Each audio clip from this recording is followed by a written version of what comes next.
Hey guys, how's it going? Welcome back to a brand new video on the channel. In today's video, I'm going to talk about how I landed my first social media marketing agency client and how you can too. Before we hop into the rest of the video, be sure to smash the thumbs up button. It greatly helps me out when it comes to the YouTube algorithm.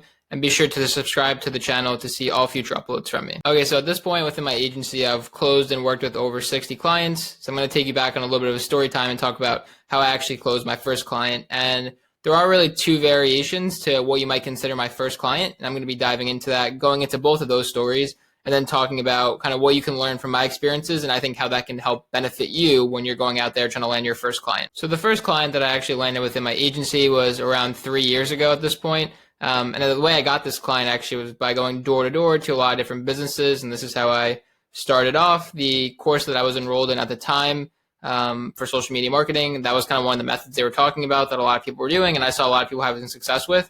So I decided that it would be a good idea to try that method, to go out there and to start engaging with business owners in the local area and just start going to door and having conversations to see if social media marketing might be something they were interested in, if they thought the agency model was valuable, and if they would potentially be looking to hire an agency. So from there, I went out to about like 50 businesses or so, and I remember probably about 3 or maybe 3 to 5 were actually interested and where it made sense. And they said, hey, when you finish your course and you kind of get it going and you have an idea of what you're doing, come back and we can have a conversation about potentially working together. So at this point for me, it really gave me that proof of concept. And I think directly by going and having the conversations with the business owners themselves, it was like, oh, this isn't just something that people are talking about online that's viable. Like, it's actually viable because the people that would hire me and that would work with me to do this, they're saying it's a good idea and they're saying that it's something they would potentially be interested in. So that was kind of the first pool of people that I ended up speaking with and kind of realizing, okay, let me get everything sorted, let me get everything together, and then I'll come back, speak to these people, and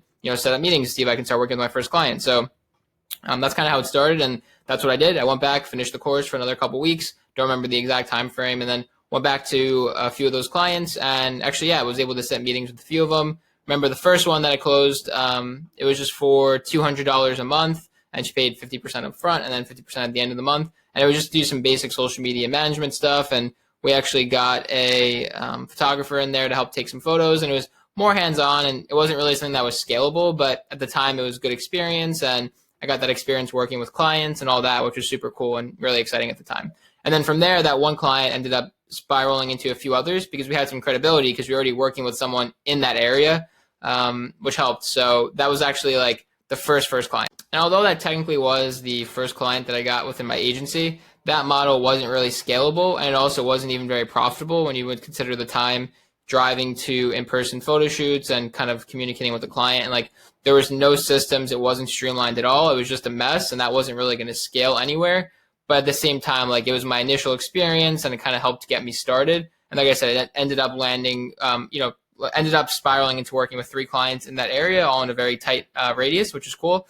It was a good experience, but also the retention wasn't really there. The clients didn't really stay for too long. It was maybe a couple months max that we worked with them. And then from there, they dropped off because, again, there wasn't really any of the systems in place. And yeah, so anyways, that's kind of, I think I learned a lot from that going into the next endeavor, so to speak, that I was able to be a bit more successful with, and I'll touch on that now. So part 2, and I guess another way you can consider my first client would be when I actually started learning about the freelance methods, and that's probably how a lot of you guys that follow me are familiar with me.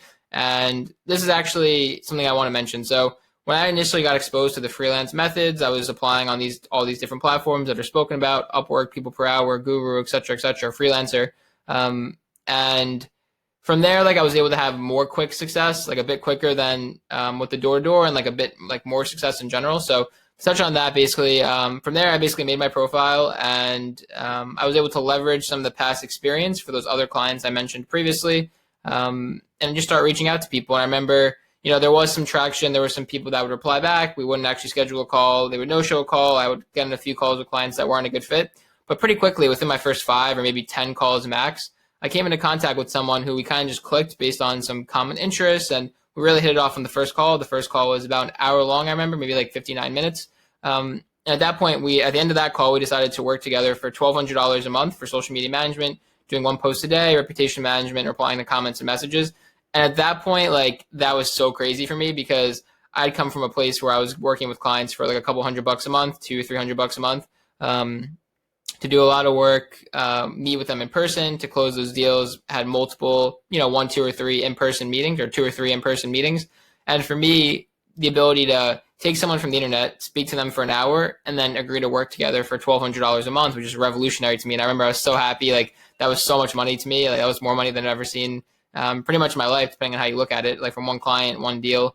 So that was super exciting. And yeah, I remember being like so happy. Like, I think I have a video of that somewhere, which I should probably try to find because it's funny to look back on. And that at this point was about 2 years ago. So 1 year after I initially started, and let's say started working with the clients from the first story, that's when that took place. So yeah, it was kind of crazy to see that progression. And again, it was just crazy going from having to do all the in-person stuff to just being able to do it all online, more streamlined. It was like a better service offering. I had a better idea of how to deliver it. That's when I started working with my team and bringing on a graphic designer to help offload some of the work. So yeah, and then that led me off to shortly thereafter, I think within the next week or two, I was able to land another client at about $600 a month. And that's a client I worked with for about a year. And that first client I worked with for maybe like somewhere between 3 and 6 months. I don't remember exactly. But yeah, I mean, I'm still on good terms with both of those clients. The second one I actually spoke to kind of recently, and we might be starting to work together again at some point, which is exciting. But I think it goes to show like how long these relationships can actually stick as well. But yeah, I mean, it's just interesting to look back on that experience as well. So like I said, with that second client, the thing about it was more scalable. I had more confidence in what I was doing. And I was like, hey, this is something that works. I feel like the first model, like it worked, but it wasn't really going to go anywhere. To me, like that second model made sense. It worked, the offering, the pricing, everything. And I was like, hey, let me scale this up. So I knew that if I did it once, if I did it twice, I could do it 20, 30, 40, 50 times. It would just be a matter of rinsing and repeating the things I was already doing, just on a bigger scale. So anyways, that's my story of how I landed my first client, technically in 2 different kind of arenas. Some lessons I think you can pull away from this into your own agency, and if you're going out there trying to acquire your first client and all that, is that you never know what skill sets you have or what experiences you have that will stack and help you in the future. Meaning, for me, my social media marketing journey, there wasn't really too much going on for the first year. There was, yeah, maybe some foundations being built. I knew I wanted it really badly and I wasn't really willing to give up. But on the outside, to family and friends, etc., there wasn't really anything to see. There wasn't really much going on. And then all of a sudden, those skill sets that you develop, working with the clients in person, the photo shoots, the experience on social media, like whatever it is, even if it doesn't make sense in the moment, as long as you have a long-term plan of where you want to get to, eventually it kind of worked out for me in terms of, you know, I was able to land a client that actually made sense and then kind of scale with that. So I don't think if I didn't have the previous experiences that I had, that I would have even understood how beautiful and how seamless and how easy the freelance model could be if I didn't have experience banging my head against the wall, going door to door and all that. So I think that's something you can take away from me. Like, I would say it's easier to do the freelance stuff, but I also think if you have experience in cold calling or door to door, it might make you a bit harder so that when you actually look at these freelance methods, you realize how easy it is and you don't just think it's hard. Like, I think things are just relative.